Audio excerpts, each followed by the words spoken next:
Starting with the educational due diligence, the checklist my commission uses to ensure due process of applications for university accreditation, and which has been adapted for the start-up situation of this applicant, comes up with the following answers in the case of the American University of Malta.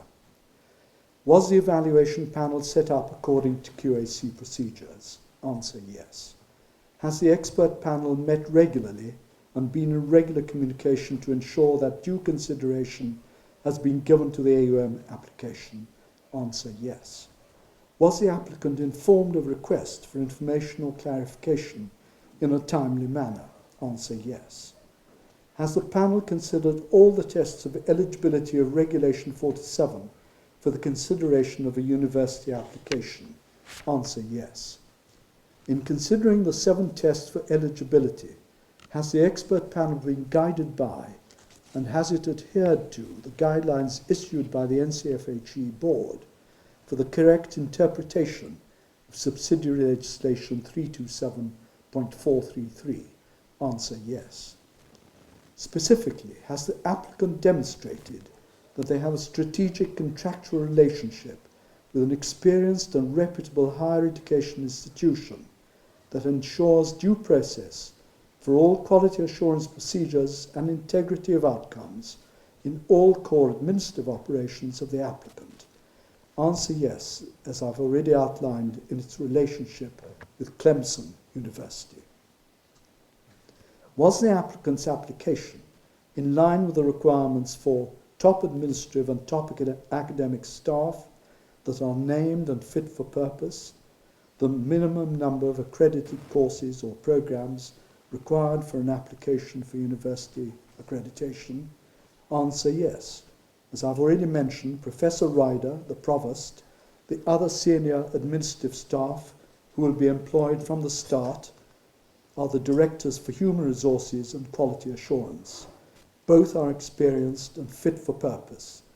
The courses that have been accredited are BA in graphic design and animation, BSc accountancy, BSc in game development, BSc in business administration, Masters in business administration, PhD in computer and information science.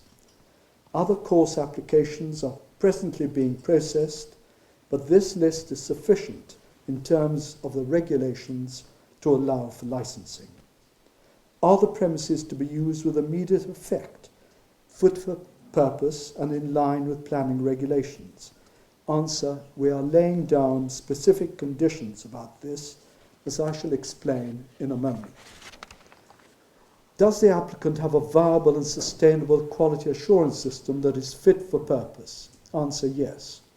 The checklist that was used to evaluate the quality assurance system is included in your pack. Additionally, the main task to be performed by Clemson University will be to support the AUM in this key function. Does the applicant have a viable and sustainable academic strategic plan, related procedures and manuals, and a related detailed budget forecast? Answer, yes. The panel reviewed the academic strategic plan in detail and compared it with the proposed policies and procedures, faculty and student manual and business plan to check for congruence, continuity, and completeness.